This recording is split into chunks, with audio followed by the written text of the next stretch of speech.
안녕하세요. 압구정 에비뉴 성형외과 원장 의학박사 이백권입니다.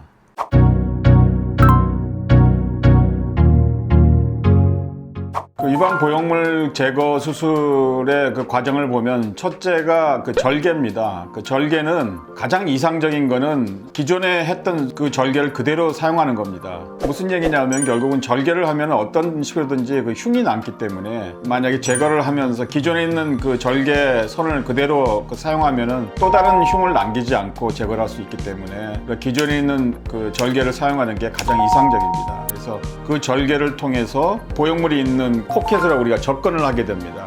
포켓을 접근을 하면은 포켓을 열고 그 다음에 그 보형물을 꺼냅니다. 그 다음에 포켓에 있는 그런 피막의 상태를 관찰하게 됩니다. 대부분의 물론 피막의 상태는 수술하기 전에 성형외과 전문의라 그러면 대부분 피막의 상태를 짐작할 수 있습니다. 그렇지만은 제거한 다음에 그 안을 정확하게 들여다봐 가지고 피막이 깨끗한지 아니면 좀 이상이 있는지 그걸 확인한 다음에 만약에 피부 이상 부위가 있다 그러면은 그 피막을 제거하는 게 좋습니다. 그래서 피막을 제거를 하고 이상이 없는 경우에는 전혀 제거할 필요 없습니다. 피막을 깨끗이 소독한 다음에 열었던 그 피막 부위를 다시 닫고 피부나 창상 봉합을 해주는 게 일반적인 유방 보형물 제거술의 방법입니다. 이상입니다.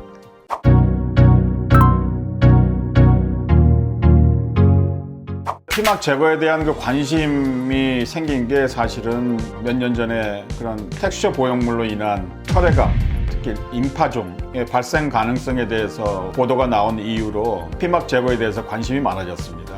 사실은 그런 문제가 생기기 전에는 일반적으로 저희 경험을 통해서 봤을 때 설사 그 구축이 심하더라도 몇십 년 이렇게 되지 않는 이상 사실 보형물만 빼도 큰 문제는 없습니다. 단 오랫동안 그 파열이 되는 경우에 보형물이 파열된 상태로 오랫동안 10년 이상 이렇게 놔두는 경우에는 석회화가 생길 수 있습니다. 만약에 석회화가 생긴 정도의 상태가 피막이 지저분하다 그러면은 그건 반드시 피막을 전부 다 제거해야 됩니다. 보형물만 제거하는 경우에는 석회라든지 피막이 건강하지 않으면은 그 안에 자꾸 장액종이 고여가지고 지속적으로 고여가서 그게 해결되지 않는 경우가 많습니다. 그래서 피막이 깨끗하다 그러면 보형물만 제거해도 되고 만약에 피막이 지저분하고 오랫동안 해서 피막이 건강하지 않는 경우에는 피막 제거, 최근에 텍스처 보형물로 인한 혈액암의 발생 가능성에 대해서 보고가 되고 거기에 대한 우려가 생긴 이유로 많은 분들이 걱정을 해가지고 텍스처 보형물만 제거하는 경우에 기존에 피막에 남아있어서 그게 또 혹시 암을 발생하지 않을까 하는 걱정을 많이 해서 자기가 그 스스로 피막 제거를 원하신 분들도 간혹 있었습니다. 그렇지만은 전 세계적으로 미국을 비롯해서 모든 전 세계의 그런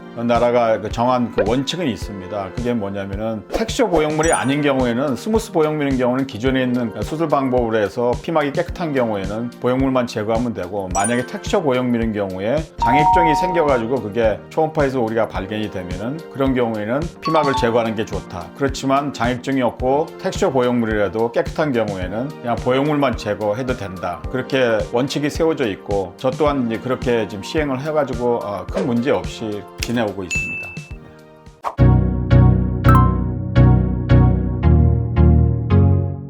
그것도 이제 그 상황에 따라 다릅니다. 그렇지만 일반적으로 봤을 때 우리가 만약 보형물 제거하고 거기에 다른 보형물로 교체를 하는 경우에는 기존에 처음에 할 때보다는 훨씬 통증은 덜하긴 합니다. 왜냐하면은 첫 수술이라는 거는 기존에 전혀 없던 그 공간, 즉 포켓을 우리가 인위적으로 수술로 인해서 공간을 만들고 거기에다가 보형물을 넣기 때문에 조직들이라든지 많이 트라우마도 받고 출혈도 생길 수 있고 그런 여러 가지 원인 때문에 통증이나 여러 가지 합병증이 많이 생기지만 만약 구형구축도 없고 비교적 깨끗한 파열이 됐지만 비교적 그 구형구축이 없고 깨끗한 그런 상태라 그러면은 기존에 있는 방을 그대로 사용하거나 또는 기존에 있는 방에서 약간 좀 넓히는 그런 방트임 그런 수술을 통해서 다시 보형물을 넣기 때문에 첫 수술보다는 훨씬 더 수술 이후에 회복 문제, 통증이나 그런 문제는 훨씬 덜합니다.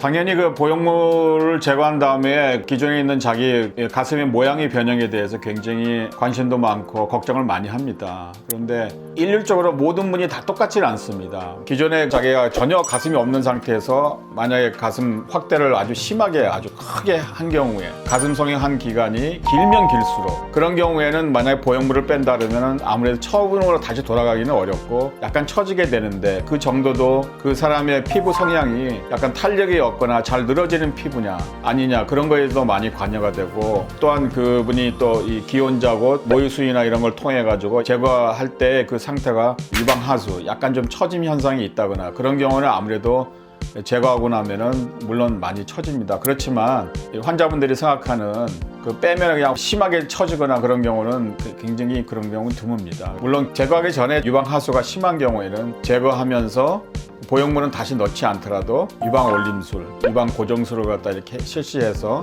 유방의 처짐 현상을 미리 예방하는 그런 수술도 하고 있습니다.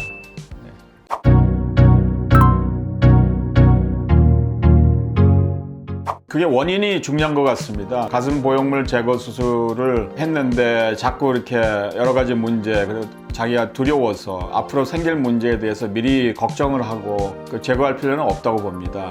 단 텍스처 보형물을 사용한 경우, 특히 텍스처 보형물에서 혈액암과의 관계에 그런 문제가 되는 보형물이 있습니다. 이 텍스처 자체가 굉장히 심한, 아주 어그레시브한 그런 텍스처를 가진 그 보형물을 자기가 만약에 지니고 있다 그러면은 그런 보형물은 제거를 하고 다시 스무스 보형물로 바꾸고 하기를 저는 권합니다.